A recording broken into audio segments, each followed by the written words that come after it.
What if genius isn't a gift, but a debt? A price paid not in gold but in sanity, love and peace. History's greatest minds, Tesla, Da Vinci, Einstein, we name streets after them, put their faces on t-shirts and call them visionaries. But we never talk about the ghosts behind the glory. Nikola Tesla dreamed of lighting the world without wires, of energy so free it would end poverty. But he died alone in room 3327 of the New Yorker hotel, feeding crumbs to a pigeon he called the only woman who ever loved me. Leonardo da Vinci's notebooks overflowed with helicopters, submarines, and hearts dissected layer by layer. Yet he left the Mona Lisa unfinished for 16 years, chasing a smile only he could see.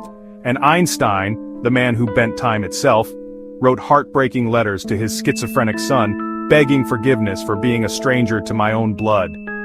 We call them geniuses. But what if we're wrong? What if they were prisoners of their own minds? Tonight we pull back the curtain on the greatest lie ever sold. That brilliance is worth the cost. Nikola Tesla didn't just see the future, he held it in his hands.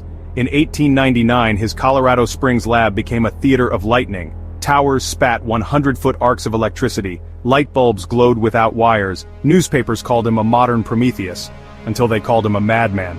But Tesla's real crime wasn't ambition, it was generosity. He dreamed of a world powered by free energy where electricity flowed through the air like sunlight, a vision that terrified men like J.P. Morgan, who famously growled, "If I can't put a meter on it, I won't fund it." So Morgan burned Tesla's Wardenclyffe Tower to the ground. Edison stole his patents. And the greatest mind of the electrical age spent his final years in room 3327, whispering to a wounded pigeon he nursed back to health. "She had eyes like the universe," he wrote. "When she died, something in me died too." Was Tesla delusional, or just decades ahead of his time? His journals mention inventions we've only just realized: drones, neon lights, even a thought camera to photograph the mind. He claimed to receive messages from Mars, pulses in the number 3, 6, 9, madness, or a language we still can't decode. When Tesla died in 1943, the FBI seized his papers. To this day, 80 boxes remain classified. The man who wanted to give humanity the stars died a prisoner of Earth. And we still charge our phones using his stolen ideas. Leonardo da Vinci didn't create masterpieces, he abandoned them. The Mona Lisa, left unfinished for 16 years. The Last Supper, crumbling before the paint even dried. His notebooks, 7,000 pages of genius, helicopters, submarines, even a mechanical lion, but not a single instruction manual. Why? Because Da Vinci wasn't just a genius, he was a man drowning in his own mind. He'd dissect corpses by candlelight, sketching muscles and veins with obsessive precision, then toss the pages into a fire. He designed war machines for tyrants, calling them the most monstrous thing ever conceived, just to fund his next experiment. And while rivals like Michelangelo raced to finish statues, Da Vinci wrote in his journal, "Art is never finished, only abandoned." But here's the tragedy: the Mona Lisa wasn't a painting, it was a mirror. For 16 years Da Vinci carried her everywhere, adding layers of glaze thinner than a human hair.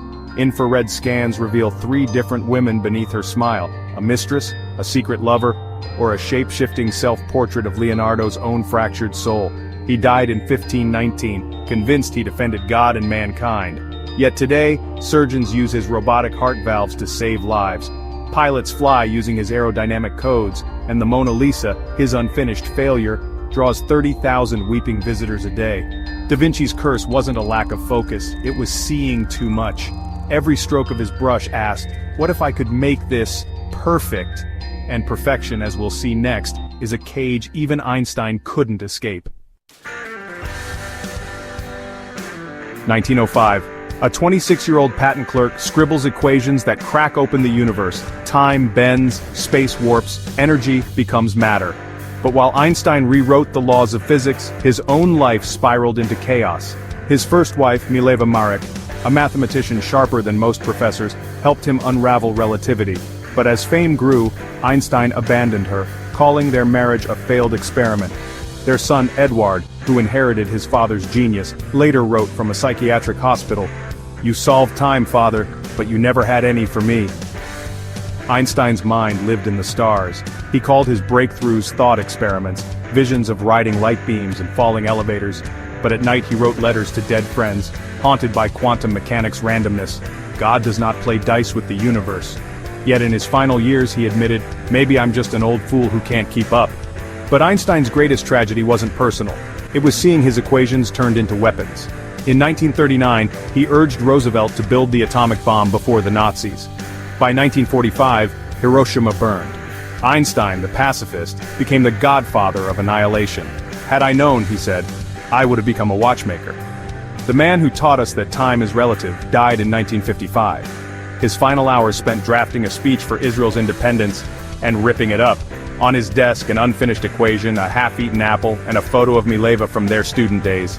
Einstein didn't just shatter atoms, he shattered himself. And in that debris we're left to ask, does genius elevate humanity or doom it? So what is genius? A gift? A curse? Or just a word we use to romanticize suffering? Tesla saw electricity as a living thing, a child he could never protect. Da Vinci's notebooks were a maze he wandered until his final breath. Einstein called relativity a house with two entrances, but forgot to build a home. We've turned their pain into platitudes, their obsessions into TED Talks, their broken minds into motivational posters. But ask yourself, would you trade everything to see what they saw? To wake every day clawing at ideas too vast to hold? To die knowing the world only ever loved half of you? The half that produced, not the half that bled? Today we chase their ghosts. We glorify hustle culture, binge Adderall to focus and preach disruption like it's a religion. But are we creating, or just repeating their tragedy? Da Vinci's helicopter now delivers Amazon packages. Tesla's wireless dreams power iPhones. Einstein's atoms fuel wars in deserts he never saw. Genius isn't a superpower, it's a wound that never heals, a voice that whispers, more, faster, brighter, even when there's nothing left to burn.